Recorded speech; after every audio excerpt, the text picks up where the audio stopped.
സർക്കാരിന്റെ 100 ദിന കർമ്മ പരിപാടിയിൽ ഉൾപ്പെടുത്തി പൊതുവിദ്യാഭ്യാസ വകുപ്പ് കൈറ്റ് വഴി നടപ്പിലാക്കുന്ന ഡിജിറ്റൽ സ്ക്വയർ പദ്ധതിയുടെ സംസ്ഥാനതല ഉദ്ഘാടനം പൊതുവിദ്യാഭ്യാസ വകുപ്പ് മന്ത്രി എൻ ഷംസുദ്ദീൻ നിർവഹിച്ചു. പിന്നെ ഇപ്പോൾ ഞാനും നിങ്ങളൊക്കെ കേൾക്കുന്ന ഒരു ചെറുതല്ല ഗൗരവമായ ഒരു ആക്ഷേപം. 10ാം ക്ലാസ് പാസ്സായ കുട്ടി എഴുതാനും വായിക്കാനും അറിയുന്നില്ല എന്ന് പലരും പറഞ്ഞു തുടങ്ങി. ആദ്യം പറഞ്ഞത് കഴിഞ്ഞ ഗവൺമെന്റിന്റെ കാലത്ത് വിദ്യാഭ്യാസ സെക്രട്ടറി തന്നെയാണ് ഒരു മീറ്റിംഗിൽ 10ാം ക്ലാസ് പാസ്സായി, പക്ഷെ കുട്ടിക്ക് എഴുതാനും വായിക്കാനും അറിയില്ല, അടിസ്ഥാന ഗണിതം അറിയില്ല എന്നൊക്കെ പറഞ്ഞു. അല്ല, ഞാനതിലെ ഗവൺമെന്റുകളുടെ വ്യത്യാസമൊന്നുമല്ല പറയുന്നത്. അപ്പോൾ വിദ്യാഭ്യാസ സെക്രട്ടറിക്ക് പോലും അങ്ങനെ ഒരു അഭിപ്രായം ഉണ്ടായി എന്നുള്ളതാണ് അതിന്റെ പോയിന്റ്. പിന്നെ നമ്മുടെ സാമൂഹിക സാംസ്കാരിക രംഗത്തുള്ള പലരും വിമർശനാത്മകമായിട്ട് പറഞ്ഞു. അപ്പൊ അങ്ങനെ ഇതൊരു പൊതുവൽക്കരിക്കേണ്ട വിഷയമാണെന്നുള്ള അഭിപ്രായം എനിക്കില്ല.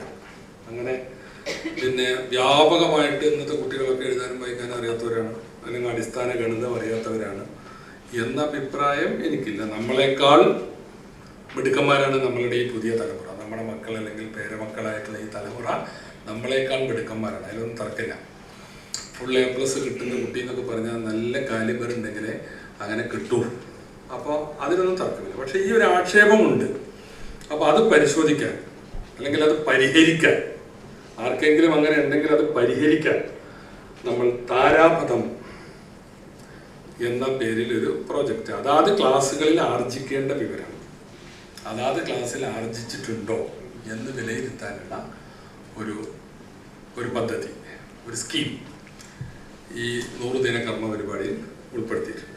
കൈറ്റിന്റെ നേതൃത്വത്തിൽ സംസ്ഥാനത്തെ 14 ജില്ലകളിലും ഒരേ സമയം സംഘടിപ്പിച്ച പ്രൈമറി സ്കൂൾ പ്രധാന അധ്യാപകരുടെ ശില്പശാലയും ചടങ്ങിൽ മന്ത്രി ഓൺലൈനായി ഉദ്ഘാടനം ചെയ്തു. മലപ്പുറം ജില്ലാ പഞ്ചായത്ത് ഹാളിൽ നടന്ന ചടങ്ങിൽ ഡിജിറ്റൽ സ്ക്വയർ പദ്ധതിയുടെ ഔദ്യോഗിക മാർഗരേഖ മന്ത്രി പ്രകാശനം ചെയ്തു. 1 മുതൽ 7 വരെ ക്ലാസുകളിലെ കുട്ടികളിൽ കളിയിലൂടെയുള്ള പഠനം, സർഗാത്മക സ്വയം പഠനശേഷി എന്നിവ വികസിപ്പിക്കാനാണ് ഡിജിറ്റൽ സ്ക്വയർ പദ്ധതിയുടെ ലക്ഷ്യമിടുന്നതെന്നും മന്ത്രി ഉദ്ഘാടന പ്രസംഗത്തിൽ വ്യക്തമാക്കി. G-Commerce പോലുള്ള എന്റർടൈൻമെന്റ് സോഫ്റ്റ്വെയറുകൾ, E-Cube ലാംഗ്വേജ് ലാബുകൾ, ചിത്രരചനക്കും ആനിമേഷനുമുള്ള സംവിധാനങ്ങൾ എന്നിവ പൂർണ്ണമായും സ്വന്തം സോഫ്റ്റ്വെയർ അധിഷ്ഠിതമായി ഇവയിൽ സജ്ജമാക്കിയിട്ടുണ്ടെന്നും മന്ത്രി ചൂണ്ടിക്കാട്ടി. കാഴ്ച പരിമിതി ഉള്ളവർക്കും ഭിന്നശേഷിക്കാർക്കും ഒരുപോലെ പ്രയോജനപ്പെടുത്താവുന്ന രീതിയിലാണ് ഡിജിറ്റൽ സ്ക്വയർ ഡിസൈൻ ചെയ്തിരിക്കുന്നത്.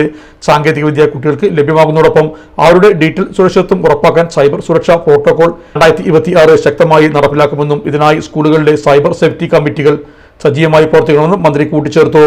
പദ്ധതിയുടെ നടത്തിനായി മുഴുവൻ IT കോർഡിനേറ്റർമാർക്കും അധ്യാപകർക്കും കൈറ്റ് പ്രത്യേക പരിശീലനം നൽകുമെന്നും പദ്ധതി വിശദീകരണം നടത്തിയ കൈറ്റ് CEO K അൻവസാദ് അറിയിച്ചു.